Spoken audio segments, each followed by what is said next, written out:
Hello my dear students, welcome to our favourite channel PIT. Okay, మన physics in Telugu ఛానల్కి స్వాగతం సుస్వాగతం. Okay, so already అందరూ IP exams, okay, board ఎగ్జామ్స్లో బిజీగా ఉంటున్నారు కదా. సో మరి ఈ బోర్డ్ ఎగ్జామ్స్ అవ్వంగానే నెక్స్ట్ మన టార్గెట్ ఏంటన్నా ఈఏపీ సెట్. ఓకేనా, so already EAMCET, so EAMCET అన్నా ఈఏపీ సెట్ అన్నా సంథింగ్ ఏదైనా ఒకటే కదా. సో మరి నెక్స్ట్ మన టార్గెట్ ఈ బోర్డ్ ఎగ్జామ్స్ అవ్వగానే మీ ఒక టార్గెట్ సో ఏంటి అందరి యొక్క టార్గెట్ మన ఎంసెట్ కదా. So EAP set 2025. సో అందరూ చాలామంది స్టూడెంట్స్ ఏంటంటే సో చాలా కన్ఫ్యూజ్ అవుతూ ఉన్నారు. సో సార్ మరి బోర్డ్ ఎగ్జామ్స్ మొన్నటి వరకు జేఈకి ప్రిపేర్ అయ్యాము, మళ్ళీ ఇప్పుడు బోర్డ్ ఎగ్జామ్స్కి ప్రిపేర్ అవ్వాలి, మళ్ళీ నెక్స్ట్ వెంటనే మళ్ళీ ఈఏపీ సెట్ ఎగ్జామ్ ఉంది. సో ఈ విధంగా ఉంటే ఎట్లా, జస్ట్ మనకి ఏంటంటే గైడెన్స్ అనేది, స్టడీ గైడెన్స్ అనేది చెప్పండి సార్ అని చెప్పేసి అడుగుతూ ఉన్నారు. సో దానికోసం ఒక 5 to 10 minutes సో ఈ వీడియో. సో ఏం లేదు నాన్న, సో జస్ట్ మీరేంటంటే ఎప్పటికప్పుడు మీరు థియరీ పరంగా చూసుకుంటే మీకు ఎంసెట్ ఎగ్జామ్కి అండ్ అలాగే మీ బోర్డ్ ఎగ్జామ్స్కి థియరీ లెవెల్ వచ్చేసరికి సేమ్ ఒకటే కాబట్టి థియరీ అనేది ఫస్ట్ నుంచి మీరు ప్రిపేర్ అవుతూ వచ్చేయండి. ఫర్ ఎగ్జాంపుల్ ఇప్పుడు మీరు బోర్డ్ ఎగ్జామ్, ఓకే, అండ్ అలాగే మీరు బోర్డ్ ఎగ్జామ్కి వచ్చేసరికి డైలీ ఇప్పుడు మా అయితే ఒక 6 hours 7 hours కష్టపడుతూ చదువుతూ ఉంటారు కదా.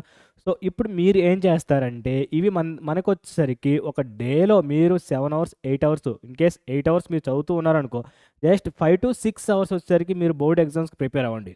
ఓకేనా, సో ఈ 5 to 6 hours board exam prepare అయ్యి అండ్ నెక్స్ట్ అలాగే మీరు ఏ చాప్టర్ అయితే మీరు ప్రిపేర్ అవుతున్నారో దానికి సంబంధించిన ఆబ్జెక్టివ్ కూడా మీకు 2 to 3 hours అనేవి మీరు ఎంసెట్ ఎగ్జామ్కి మీరు ప్రిపేర్ అవ్వండి అనమాట. సో అప్పుడు మీకు ఏమవుతుందంటే, సో చూడండి అన్న, ఫర్ ఎగ్జాంపుల్ ఒక డేలో, ఓకే, సో 24 hours సంథింగ్ మీరు ఒక 8 hours అవుతున్నారు కదా. సో ఈ 8 hours చదివారు అంటే మీరు ఇక్కడ ఏం చేస్తారంటే 5 to 6 hours మీరు వచ్చేసరికి బోర్డ్ ఎగ్జామ్స్కి ప్రిపేర్ అవ్వండి. Okay, board exams 5 to 6 hours and next మనకి ఇక్కడ వచ్చేసరికి 2 to 3 hours వచ్చేసరికి మీకు ఆబ్జెక్టివ్.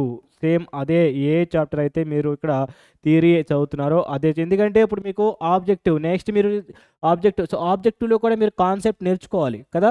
సో మీరు ఆ కాన్సెప్ట్ వచ్చేసరికి ఏమవుతుందంటే మీకు ఇక్కడ ఈ బోర్డ్ ఎగ్జామ్లో కవర్ అయిపోతుంది కదా. సో అప్పుడు మీకేమవుతుందంటే మీకు ఇక్కడ ఆబ్జెక్టివ్ చేసినప్పుడు ఇది కవర్ అయిపోతుంది. ఆఫ్టర్ బోర్డ్ ఎగ్జామ్ ఎప్పుడైతే మీకు బోర్డ్ ఎగ్జామ్స్ అయిపోతాయో అప్పుడు మీకేమవుతుంది, ఫుల్ డే మొత్తం మీకు వచ్చేసరికి ఈఏపీ సెట్ కదా.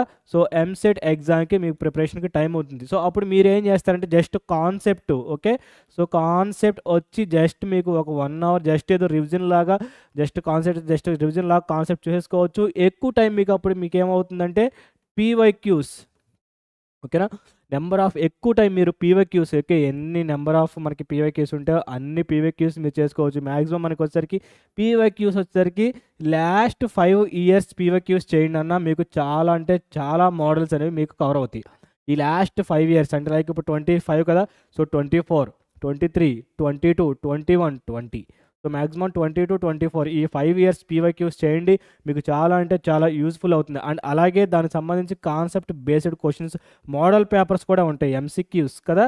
సో మోడల్ కాన్సెప్ట్ క్వశ్చన్స్ కూడా మీకు ఉంటాయి కాబట్టి ఇవే ఎంసీక్యూస్ కూడా మీరు ప్రాక్టీస్ చేయండి. ఎక్కువ టైం అనేది మీకు బోర్డ్ ఎగ్జామ్స్ అయిపోయిన తర్వాత థియరీ ఆల్రెడీ మీరు బోర్డ్ ఎగ్జామ్స్ టైంలో మీరు థియరీ చదివేసి ఉంటారు కాబట్టి, ఓకే, సో అండ్ దాని తర్వాత మీరు ఎంసీక్యూస్ పీవైక్యూస్ మీరు ప్రీవియస్ ఆబ్జెక్టివ్ క్వశ్చన్స్ మీరు ఎంత ప్రాక్టీస్ చేస్తే అంత బెటర్.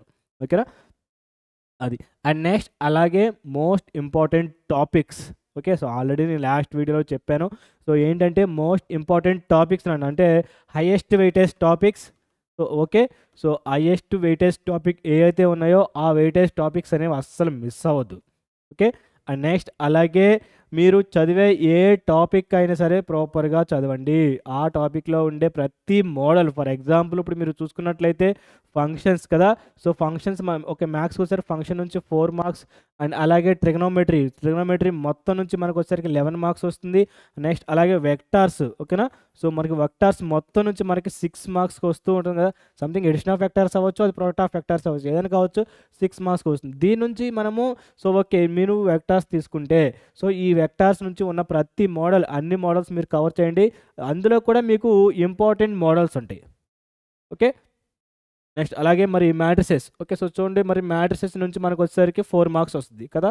సో 4 marks ఎక్కడి నుంచి ఎక్కడ ఇస్తున్నాడు మనకి, సో చూడండి, మీరు లాస్ట్ ఈ 5 ఇయర్స్ పీవైక్యూస్ మీరు కనుక చూసుకున్నట్లయితే, మీరు అబ్జర్వ్ చేస్తే మనకి మ్యాట్రిసెస్ నుంచి సంథింగ్ మీకే అర్థమైపోతుంది. ఏంటి అడ్జాయింట్ కానీ, ఇన్వర్స్ కానీ, లేదా linear equations. Okay, linear equations లేదా ట్రాన్స్పోజ్. సో వీటి మీద ఇస్తూ ఉంటాడు కదా. సో ఈ విధంగా మీరు వీటిలో కూడా ఇంపార్టెంట్ టాపిక్స్, ఇంపార్టెంట్ మోడల్స్ వరకు మీరు రివిజన్ చేసుకోండి ఈ 45 days. So after board exam మీకు 40 డేస్ సంథింగ్ అట్లా ఉంటుంది కదా. సో ఈ 40 డేస్, ఈ 45 డేస్ మెయిన్ మీకు టైం అనేది మ్యాక్సిమం మళ్ళీ చెప్తున్నానన్నా, మీరు ఎక్కువ టైం పీవైక్యూస్, ఎక్కువ మోడల్స్ మీరు చేయడానికి ప్రిఫరెన్స్ ఇవ్వండి. ఎందుకంటే మీరు ఆల్రెడీ థియరీ టైంలో, ఓకే, బోర్డ్ ఎగ్జామ్స్ టైంలో మీరు కాన్సెప్ట్ థియరీ అనేది మీరు ఆల్రెడీ చదివేసి ఉంటారు కాబట్టి, సో మీరు ఎక్కువ పీవైక్యూస్ అండ్ ఎంసీక్యూస్ చేయడానికి మీరు ట్రై చేయండి. ఓకేనా.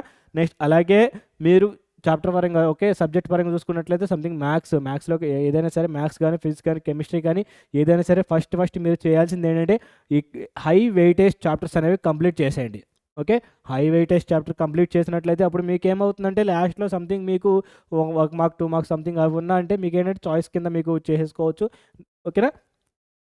ఈ విధంగా అనేవి మీరు ప్రాపర్ ప్లాన్తో వెళ్తే డెఫినెట్గా మీకు వచ్చేసరికి 140 మార్క్స్ అనేవి ఖచ్చితంగా వస్తాయి. మొత్తం మనకి ఎన్ని మార్క్స్ అన్నా అసలు ఏపీ సెట్ 160 మార్క్స్ కదా. సో మరి మనకి 160 మార్క్స్లో సంథింగ్ మీకు తెలిసిందే కదా. సో ఏంటి 160 మార్క్స్. సో ఈ 160లో మనకు వచ్చేసరికి మ్యాథ్స్ వచ్చేసరికి 80 మార్క్స్, మరి నెక్స్ట్ ఫిజిక్స్ వచ్చేసరికి 40 మార్క్స్, అండ్ నెక్స్ట్ కెమిస్ట్రీ వచ్చేసరికి 40 మార్క్స్ కదా. So maths 80, physics 40, chemistry 40. So maths already మీకు తెలిసిందే, మ్యాథ్స్లో కూడా మనకి M1, M2 2 పార్ట్స్ ఉంటాయి కదా.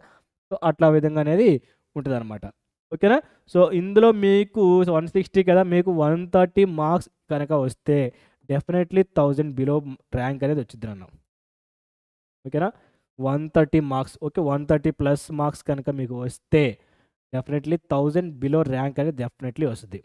సో మరి 130 రావాలంటే సో చెప్తున్నాను కదా, ఫస్ట్ ఆఫ్ ఆల్ మీరు ఆల్రెడీ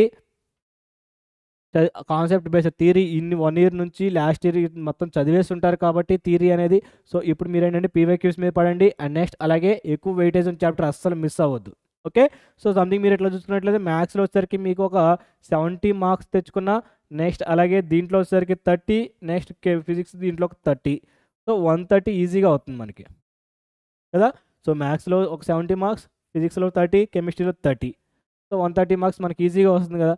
సో ఈ విధంగా మీరు ప్రాపర్ ప్లాన్ వేసుకొని చేయండి, డెఫినెట్గా మీకు 1000 ర్యాంక్ అనేది బిలో 1000 డెఫినెట్గా వస్తుంది. సో బిలో 1000 ర్యాంక్ అంటే మీకు స్టేట్లో ఉన్న టాప్ 10 కాలేజెస్లో ఖచ్చితంగా సీట్ వస్తుందండి. టాప్ 10 కూడా అసలు టాప్ 5లో కూడా మీకు సీట్ వస్తుంది. బిలో 1000 అంటే టాప్ 5 కాలేజ్లో మీకు డెఫినెట్గా కాలేజ్ అనేది వస్తుంది. సో టాప్ 5 కాలేజ్ వస్తే, సో మళ్ళీ చెప్తాను, టాప్ 5 అంటే ఏంటి, సంథింగ్ మంచి ఎక్కువ ప్యాకేజ్, ఓకే, బెటర్ ప్యాకేజ్ ఉన్న ప్లేస్మెంట్స్ ఉన్న కాలేజెస్ మనకి టాప్ 5లో ఉంటాయి. లైక్ ఎన్ఐటి కానీ, ఐఐటి కానీ సంథింగ్ వీటిలో అయినా మీకు రావచ్చు. Okay. So thank you. So ఈ విధంగా మీరు ప్రాపర్ ప్లాన్ వేసుకొని మిస్ అవ్వకుండా చేసుకోండి. Okay, thank you very much.